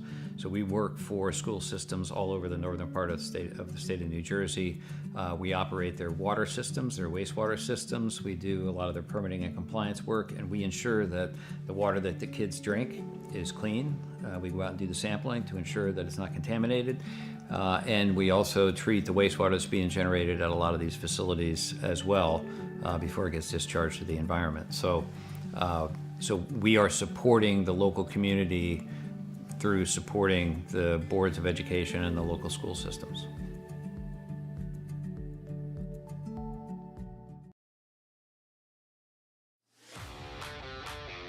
Welcome back to our coverage of playoff race number 2, the round of 16 at Gateway. The egg-shaped tracks continued, and it was Travis Gilbert who goes back-to-back to get the victory. Rob Rader getting stage 1 victory. And man, 7 cautions, that sounds crazy, Alex. We had no cautions in the first stage, and no cautions up to about lap 62, and then it all fell apart. Boy, did it. Yeah, it really did fall apart from the end there. It's just, what a time. Sorry, just thinking about the repercussions of Travis Gilbert. He's won the first 2 races of the playoffs here, and I think that really is going to send a message to the rest of the playoff grid. If we take a look at our final results here tonight, Travis Gilbert, your race winner, Dylan Picklesheimer, Alex Forget. We'll be talking to them in just a moment here. Trevor Keith with a good run here tonight. He'll finish 4th. Michael Call finishing 5th. Matt Robinson in the 6th position, just ahead of Tyler Harrison. John Fike will finish in the 8th spot. Kyle Stewart in 9th, and Nick Alves in the top 10. Kevin Orlando Jr. is going to get 11th position with Jeremy Burns, and that's your points leader coming into tonight. Justin Ritchie in 13th with Grant Turner 14th position from 23rd. A lot of gains there for the 39. Michael Bennett will finish 15th from 7th. Parker Johnston in 16th. Justice Murphy. That's a car that probably could have ended up with a top 5 tonight. Contact with the 9 car. And Jeremy Burns probably not going to be happy with each other here. I don't know how this is going to transfer to Bristol at a racetrack where you're going to see each other every lap. Daniel Holloway is going to get to 18th. Kyle Diaz in 19th. Dakota Floyd, a car that could have won this race, finishing in 20th. We have 4 more cars to talk about. There's Rob Rader, who led the vast majority of the laps here today. Christopher Schaefer in 22nd. Rob Rader, man, I feel bad for him. Jacob Sirkovich, and then the guy that I feel the most bad for was Carter Lenz. He never even had a chance to really race here tonight. He ends up 63 laps down, and that's a playoff driver. So, Connection not cooperating with him here today. But we have the rest of your top 3, and the first driver we're going to talk to is your second place finisher. If we can grab him now, it's going to be the 35 of Dylan Picklesheimer, second place here tonight. And, well, Dylan, it's been a minute since we've talked to you. I know I've had a chance to talk to you over there on the Tuesday night series, but now you're putting them together here on Wednesdays. So welcome back to the booth. Yeah, man, I appreciate the kind words. We finished second on the Tuesday League a couple weeks ago at this place too, so it was nice to get second in here. I thought I had a shot on Travis coming out of 2 on that restart, but he got through the corner pretty good, and I was content with finishing second, so worked out. Well, you talked about how you had the run on him. You got to his inside. You got to his door. You had the nose maybe right at the corner of that front tire. But the drive off here, those tires seem to have evened out. Even though he was on right sides, you just could not get that lift off the corner. This track was so loose off the exits. Yeah, for sure. I noticed that, especially in third gear. You can kind of get off there in fourth gear and be fine. It's not as fast, but it doesn't get as loose. But I was third gear in there, and yeah, it's loose. So I was just happy to not wreck and come home P2, so it worked out. Well, you come in here with that kind of a glimpse at a playoff hope at Daytona. You were in a situation there where maybe you could have won your way in. But overall here, Dylan, what does this speak for maybe next season now that you're starting to gain a little momentum in the playoffs? I feel like I deserve to be a playoff car this year. I kind of had a rough June. I've probably put together my best stretch ever in this league the last 4 weeks or 2 months, really. I've been showing speed and contending. I mean, I haven't been close to a win. I mean, I think I got like a third at Daytona, but I'm excited for next year. I'm hoping I can just have a good start and build some points and just keep up with it, because I felt like I deserved to be a playoff driver this year, and that's going to bold for next year. I like Bristol too, so I finished third there this beginning of the year, so we'll see what we can do there. Maybe we'll be talking to you again up here in the V-Speed booth, but Dylan Picklesheimer in the 35. Is there anybody you want to shout out for this podium finish? I want to shout out you guys first and foremost. I always love watching the races. I say that every time I get up here, but I'm going to say it again. I want to shout out my team, Grant Turner and Chris Schaefer. I want to shout out my wife. She let me come race. We were supposed to watch a TV show, but I told her, let's watch the rest of it after this. So it worked out. P2, baby. So, yeah, I think that's about it tonight. And y'all boys have a good night, and we'll see you next week. Well, Dylan, remind me to send you a message. I have a video link for you if you ever want to speed up the process of getting ready to go, or if you're supposed to watch a movie. I'll send it to you. You'll understand what I'm talking about in just a minute. All righty. I appreciate it. Have a good night, boys.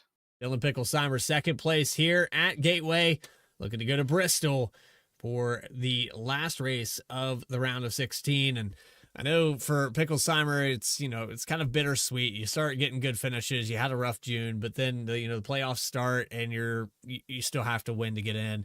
It just takes like 3 or 4 bad weeks, and then it's on to victory lane or you're bust. Yeah, I mean, that really is just the nature of this deep into the season, but he seems to be running well lately. He's had some good speed in the car the past few weeks, and before long, he may very well end up in victory lane before this season's over. He's having a pretty solid run of form the past few weeks. Well, now we'll move to our third place finisher, Alex Forget Berube, and Alex Gagnon is caught up with him. Hey there, Alex. This is Bradley and Alex in the booth. You got a copy? Yes, sir. Well, I tell you what, this seems exactly what the doctor ordered for you here tonight. First top 5 since June, first podium since your wins back in March. And you had to go from 20th to 3rd here tonight. Big mover through the pack. What was it like trying to work your way up to the front here tonight? Because it seemed like passing was pretty difficult. Yeah, I'll be honest, finishing in the top 5 or 3rd, right? Like I'm right now, I wasn't in my thoughts at all when I started the race. I was really tight in practice. I got loose entering first corner on my second lap of qualification, so it sent me into the back. And then from there, I wasn't moving at all during the stage. I moved like 3 positions up, but nothing very big. We start the stage. I stay stuck at the same place, can't do anything, can't pass anyone, feel super tight. It was really horrible at the beginning. And then with maybe 50 laps to go, the car woke up. Instead of braking with 3 tires, it was braking with 4 tires. It was turning finally in 1 and 2 especially. But definitely at the beginning, I didn't feel like I had the pace to be even in top 10. I'm really glad that I managed to make my way all the way up to 3rd. Well, it certainly worked out for you. And now, you had a pretty strong run last week at Darlington. Follow that up with the podium finish here tonight. Seems like your playoffs are off to a hot start, but next week we go to Bristol. How do you feel going into the short track next week? Well, I am in a way better position than I was last year, so that's a big plus for me. Last year it didn't really went well, so I'm kind of hoping that this year it goes better.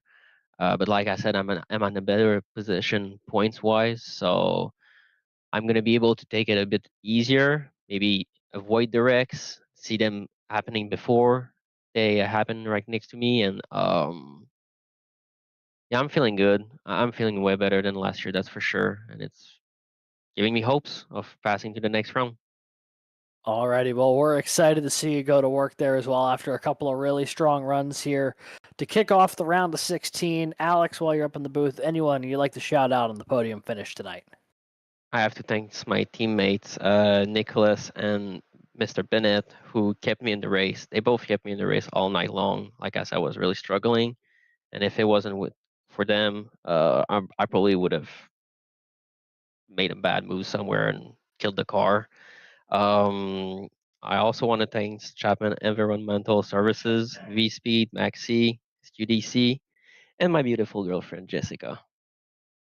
Alrighty, Alex, thank you so much for dropping by, and we will see you next week at Bristol. Thank you. That is 3rd place finisher here tonight, Alex Forget Berube. A very needed podium finish here to kind of get some momentum going back here as we get further into the playoffs, Bradley.